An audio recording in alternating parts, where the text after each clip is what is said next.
Well, it is raining, it's pouring, and we've got some sports to talk about tonight. Specifically, a lot of football. Maryland up at Michigan State trying to improve to 4-0 and keep their hot start to the season going. We've got the highlights there. Speaking of undefeated football teams, the Washington Commanders, they're getting ready for a big game on Sunday against the Buffalo Bills. Lynnell Willingham of 106.7 The Fan and the Team 980 will join us to break it all down. And the Baltimore Orioles down the home stretch of the MLB regular season, trying to hold their first place lead in the AL East. All that and more coming up right now on Game Night. The only 7-day-a-week sports show in the TND. From DC News Now, this is Game Night. Well, we are a month into football season, and I could tell last night being out at some high school football games, it's finally starting to feel like fall. We got plenty of football and other sports to get to tonight. I'm Alex Flum. Thank you for joining us here on Game Night. At the beginning of the season, Maryland football's head coach Mike Loxley said that his team plans to compete for a Big Ten championship. A 4-0 start to the season would certainly be a good start towards that goal. Talia Tagovailoa and the Terps enter today 3-0, ready to do battle with the Spartans. Opening minutes, Michigan State quarterback Noah Kim picked off by Bo Braid. Braid back on the field after missing last week's game with an injury. The Terps take over possession here, and they turn it into points. First and goal, play action. Tagovailoa hits fifth-year senior linebacker Sean Greeley in at fullback. He started as a walk-on, now a scholarship player. That's his first career touchdown. Second quarter, Talia again, this time finding Tyrese Chambers in the end zone. Maryland takes a 14-0 lead. They led 21-3 at the half. Fourth quarter, trying to put the game away. Talia throws to Octavian Smith Jr. on the screen. The Paint Branch grad takes off for the touchdown, and Maryland is coming home to College Park with a W. The Terps beat Michigan State 31-9, improving to 4-0 this season. Talia Tagovailoa scores 4 total touchdowns, 3 through the air and 1 on the ground, tossing for over 200 yards. Big win for Coach Locks and the Terps. Proud of the way they responded to the coaching. You know, we've talked a lot the last couple of weeks about starting fast, and we were able to do that today. You know, anytime you're able to win on the road in the Big Ten, that's huge. I know we're excited with the opportunity to go 5-0 at home in the Shell, and the players are excited about that as well. The Virginia Tech Hokies in action Saturday, too, taking on Marshall for the first time in 5 years. First trip to Huntington for the Hokies since 2011. No score in this one in the first quarter. It's going to be Virginia Tech quarterback Kyron Drones. Says he's going to change that. Decides to take off with it. 31-yard touchdown. Tech is going to get on the board first here. They take a 7-0 lead in this one. Fast forward to the fourth quarter, though. It's 24-10 Marshall, but here goes Drones again, using his legs again for another touchdown run. 16-yard score, cutting that lead to 7 for Marshall. Tech with one last chance, and Drones' pass knocked away here. The Hokies are going to drop their third game in a row, losing to Marshall 24-17. It's the first time Virginia Tech has lost to Marshall since 1940. Tough loss for Tech as they get ready to start ACC play next week. You know, that is kind of our story right now. That's a little bit who we are. We're not consistent enough to be a good team. You know, we're falling short in areas at different times in the game, and against teams that are a little better or fairly even. I mean, it's just you can't do those things.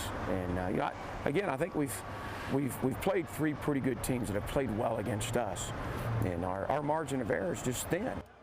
Now, the best college football team in Virginia right now, I'd have to say, is in Harrisonburg, right in the heart of the Shenandoah Valley. James Madison University out to a 3-0 start to the season, but can they keep it going? Taking on Utah State out west tonight. This game's still going on at last check in the third quarter. JMU on top of Utah State 38-24. Again, Kurt Signetti and the Dukes trying to start their season 4-0 out in Utah. Checking in on some more scores. Georgetown suffers a tough loss up in New York, falling to Columbia 30-0. The Hoyas will try to bounce back next week, hosting Fordham on Saturday next weekend. And on a rainy day in Prince George's County, Bowie State pulls out a win over St. Augustine's 10-7. Big day for the ground game. Carlton Stewart runs for over 100 yards on the ground for the Bulldogs. Let's check in on some baseball. No Nats games today. They saw that rain forecast and they're like, forget about it. They'll play a doubleheader Sunday because of that rain. But the Orioles in action, and after losing the first 2 games of their series in Cleveland, Baltimore searching for a W tonight. Can the O's get it done against the Guardians? 2 on, no outs in the first. Anthony Santander belts one out to right field. That lands at the wall, and it brings home Gunnar Henderson. Santander on with his 41st double of the season.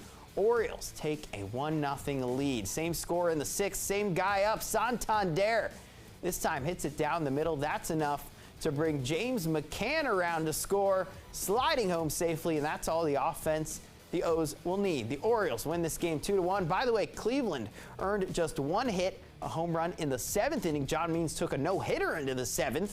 He went 7 1/3 on the mound, striking out 4 in this game. With the win, the Orioles' magic number to win the AL East is now down to 5. The Tampa Bay Rays on their tails, though, 1.5 games behind first, followed by the Blue Jays, Yankees, and Red Sox in that order. The O's will finish their series in Cleveland Sunday before home stands against the Nats and Red Sox to finish the regular season. Checking in on some soccer, DC United. Tough loss for them to the New York Red Bulls. They fall 5-3. How about this, though? Christian Benteke, a star for DC United, finishes with the hat trick. He scored all 3 goals in the first half. Well, DC United will be back in action next Saturday against Vancouver, and we'll give you the coverage of that then. But let's talk some football, and we're talking about the National Football League. We've got a big game tomorrow that we want to talk about, and we've got a special guest here in our studio tonight to break it down, our good friend, Lynnell Willingham. What's going on, Lynnell? How you doing, man? We're glad to have you. Lynnell, of course, of 106.7 The Fan and the Team 980. You could find him all over the radio, all over your airwaves. Lynnell, the vibes are good with the Commanders right now. Vibes are sky high, 2-0 for the first time since 2011, Alex. And Ron Rivera talked about it during the week. This is a group that I'm calling the Cardiac Kids, down 21-3 last week against the Denver Broncos, but they pulled it out. And, of course, this Bills game on Sunday, everybody's looking towards it. It's actually going to be the 2nd consecutive sellout for the Washington Commanders. Ron Rivera, he's pretty hyped up about it, too. You know, I think it's going to be very exciting for our players. This is going to be a good crowd. It's going to be, you know, probably have a few more Buffalo fans just because they do travel very well. But hopefully we'll have a lot more Commander fans out there that'll drown them out. And I'm looking forward to the environment. I mean, this is kind of what I've been hoping for, just because having been here when it was like that back in the day. This is very exciting for our team and for our organization, for this community and city. Now, Lynnell, you were here about a month ago. We were talking about the preseason, about the excitement of the Josh Harris era. Just add on to the excitement of that, a 2-0 team makes it even better. Now, I know we're not quite at the level that we were at in the 80s and early 90s before me and you were both born. Of course, your youngest in charge movement, right? Yes, sir. Yes, sir. We're not quite at that level where we're winning 3 Super Bowls here in Washington. But I feel the most excitement since RG3, the most excitement since the last playoff games when Joe Gibbs was here, last playoff win, 2005. How do you feel about where the vibes are at for this team? The vibes are sky high. I feel like I've been saying it all off season long. This franchise getting rid of the stench that was Daniel Snyder, and on the football field to start the season, I think they've been really good as well. Anytime you get solid play at the quarterback position, you always feel like you have a chance, and it feels like Sam Howell's done that for this group. Yeah, and one thing I'll notice, Lynnell, is it's not just Sam Howell, it's everybody. Yeah. When I'm out at practices, I see a lot more smiles on the sidelines. I mean, here's Sam Cosmi, you see, with that big smile on his face. But even this past week, Chase Young and Montez Sweat were constantly dancing at practice. And obviously, I feel like Montez is going to be out there dancing, same with Chase, no matter what. But when you're winning, the dancing seems to be even more exciting. Definitely. And that front 7, you talked about Chase Young and Montez Sweat. Chase making his season debut last week, sack and a half, 5th in the NFL in pressures going into week 3. So I'm rooting for number 99 to keep it rolling. It almost seems like there's moments like this, and obviously Eric Bieniemy coming in too. It seems like not everything, but I think Ben Standig asked it this week. He said, Ron, the fact that we're talking about the long snapper is the biggest issue. Like, how relieving is that? And obviously Ron said long snapper's a serious thing, but the fact that that's the biggest issue, it seems like they're just about doing almost everything right now. Yeah, it really all goes back to me, Eric Bieniemy, coming in here and stabilizing the offensive side of the football. It's had a trickle-down effect to the defense as well. Jack Del Rio talking about how that group forced to now play faster. Fast starts is something that needs to be, corrected for this group.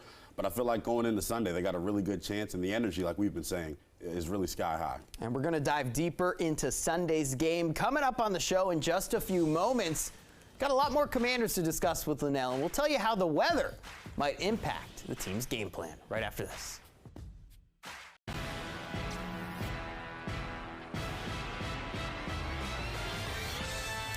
Welcome back into Game Night. Lynnell, the Commanders trying to go 3-0 for the first time in 18 years. I think we were both single digits as an age. I think I might have been a young 7-year-old running around. Yeah, I think I might have had one on you at 8 or 9 or something like that.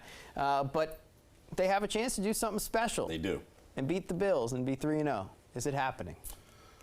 This is hard. People are going to accuse me of doing a little hometown cooking, Alex, but you add in the weather, you add in it being home for Washington, the second straight sellout. Bills Mafia going to be strong in attendance, but I think Sam Howell and company are going to put the National Football League on notice, Alex. I got the Commanders 27-23. Okay. All right. Bold prediction. Give me a little bit more explanation of what you think goes down. Yeah, I think the weather hopefully helps out Washington, and they're able to keep the ball on the ground with Brian Robinson. But after watching Sam Howell nearly have his first 300-yard passing game, I'm excited to see them go to the air. Stephon Diggs coming home. It'll be an interesting matchup between him and Emmanuel Forbes. But like we said in our keys to the game, if Washington can keep Josh Allen contained within the pocket, I think they got a really good shot, Alex. All right, now last week I picked the Broncos. Yeah, what's up with that?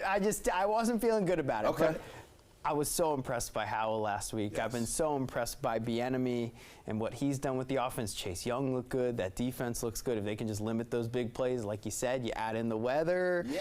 I think we're going to have a wacky, weird game. I'm going Commanders 20-19. I think some crazy stuff happens. I don't know if it's a missed extra point, a safety, whatever goes on in this game. I also think Emmanuel Forbes makes a play because I think the Bills are going to try to throw, and I'm going with the bold prediction that Forbes gets another interception, maybe even a pick six. Okay. But it's going to be a wacky, weird game, a lot of running, a lot of wet drops and things like that. So, but give me the Commanders. I'm confident. I feel good about them. This is the best I've felt going into a big Commanders game in a while. And I think back to years ago, somehow Ron Rivera gets these guys to show up in really big games, like when they beat the Steelers, right? When they beat the Eagles last season. This feels like a little bit one of those games. So I feel good about the Commanders in this one. I feel good about it, too. The one thing Ron Rivera mentioned during the week, Alex, you can't have a letdown, right? All the guys in the locker room starting to smell themselves a little bit, but it's a quiet confidence that I feel like this group has, and hopefully Sunday they go put their money where their mouth is. And keep in mind, Sam Howell is undefeated as a starting quarterback in the NFL. He is. Josh Harris is undefeated as an owner. Yes, sir. So something's got to give, right? Yeah.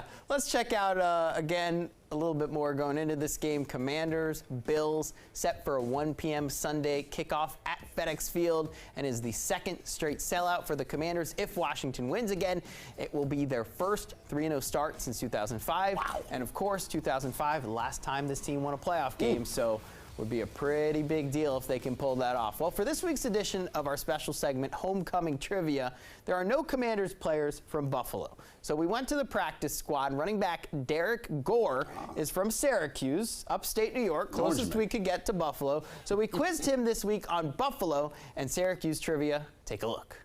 What NFL franchise did the Bills lose to in the 1992 Super Bowl?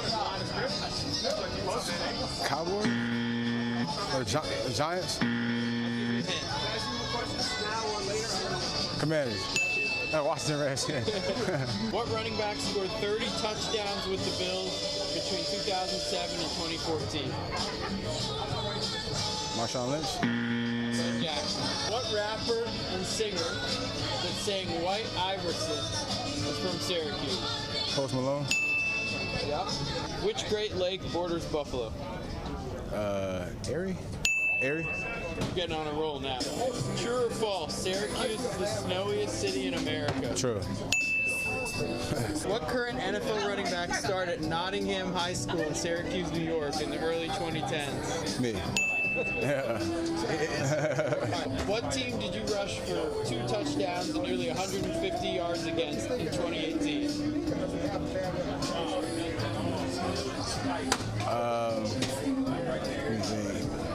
Was it Coastal Carolina? Correct. Shout out to Derek Gore on that trivia. Yeah, 110%. You did good.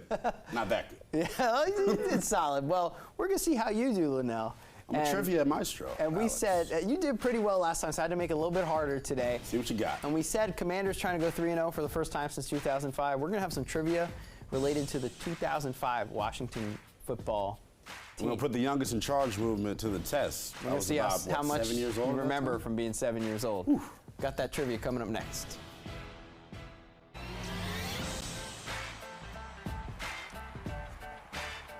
All right, welcome back into Game Night. Lynnell Willingham, 106.7 The Fan, and Team 980 here with us.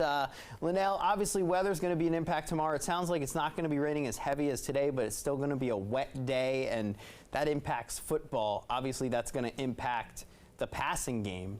How do you see that maybe impacting the Bills side of things on Sunday? Yeah, Josh Allen and company coming off a big-time performance last Sunday. They boat raced the Las Vegas Raiders. Josh Allen did a really nice job dicing up that Vegas defense through the air. If the weather comes down and is pouring like we expected to, I don't know if Josh Allen and company are going to lean on that passing game. Maybe they put it on the ground, and I think that bodes well for Washington.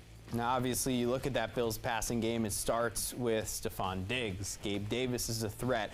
Pair of tight ends, Dalton Kincaid and Dawson Knox. I mean, they can hit you in a lot of ways, and Josh Allen is kind of the leader of that. So if you eliminate that from the Bills offense, I think we've got, if it isn't already an even playing field with these teams. Yeah, I definitely think so. Ron Rivera called this a measuring stick game during the week, and I think the weather is going to help measure up well for Washington. Now, the good news here, I think, for the Commanders is their running game has looked pretty good, especially Brian Robinson. I want to check out his stats from last week's win over the Denver Broncos. 18 rushes for 87 yards on the ground, add on 2 catches for another 42 yards. So to top off over 100 total yards of offense, he also found the end zone twice. B-Rob looking healthy, confident, and in a rainy atmosphere with wet field conditions, he could be a big key on Sunday, Lynnell. Yeah, he got 18 carries last week. The thing that I think is going to really be an impact on Sunday, the receptions. You see him got 2 receptions for 42 yards last weekend, him being involved more in the screen game, Washington having some success in that area. But if it rains, I think we saw 18 carries last week. I think 20 plus this week for Brian Robinson, excuse me. And when I look at last week, it just seemed like when the Commanders were down in that game, it seemed like B-Rob was really getting it going, and the Commanders didn't abandon the run. We'll take a look here. B-Rob looking healthy. I mean, let's keep in mind that he was shot last year, and he had to battle back from that and somehow miraculously got on the field. And now kind of break down what you see from last week's game here from B-Rob. Yeah, you see it right here, the patience that he ran with. I thought Eric Bieniemy and company really put him in good positions to go out and make defenders miss at the second level. Credit to this Washington offensive line paving the holes for Brian Robinson, but I'm really impressed just to see him fully healthy, like you said, the unfortunate situation that happened last year, and then you see him punching it in here on this 1st and goal situation, him continuing to keep his legs churning. I think he's a back that's going to get stronger as the game and season wears on. So obviously, managing the weather is going to be a big deal. But other than that, I want you to give us 3 keys to the game right now. So go ahead, start off with your first key, Lynnell. Yeah, my first key for Washington, you got to stop this Buffalo Bills pass rush. They haven't got off to a great start throughout the first 2 games of the regular season, but they got a trio of defensive tackles on the interior that could give Washington some trouble. Our old friend Tim Settle, former Virginia Tech Hokie, remember him well. Daquan Jones, and then Ed Oliver. Those 3 guys really have the opportunity to wreck the game for Washington. So I think if they can keep them corralled, Washington has a really good shot. And I know the jury's kind of still out on this offensive line, obviously. They've been okay. The preseason, there were some struggles. First week, it seemed like it might have been on Howell. It seems like they're stepping up. But we talked about Josh Allen, so I want to get back to Josh Allen. What's your second key here? Yeah, I think for Washington on the flip side of the football defensively, keeping him within the pocket. You see it here last week in the win against Vegas. Josh Allen, the #1 quarterback in the National Football League in terms of QB rating outside of the pocket. So Chase Young coming back his second game. If him and Montez Sweat and that entire Commanders defensive front can rush with gap discipline, Alex, and keep Josh Allen contained, I think they'll be in a good spot. And then, of course, each of the last 2 weeks, the Commanders found themselves playing catch-up at points. Yeah. It was pretty rough in Denver before they pulled out the win. What's your third key here? Look, I called them the cardiac kids in the opening segment, but you don't want to have that type of stress, Alex. If they can come out and start fast, I think they'll have a really good shot against Buffalo. You mentioned them getting down 21-3 last week at the hands of the Denver Broncos. You cannot do that against this high-octane Buffalo Bills offense. They will make you pay if you give them extra opportunities. And there were a lot of big plays they gave up. We just saw that Marvin Mims touchdown. You want to, obviously, like you said, start fast, but not give up big plays in that game. Well, you've heard Lynnell's keys to the game. Coming up on the show, we will both tell you if we think the Commanders can win this game. And you might be surprised by what we have to say right after this.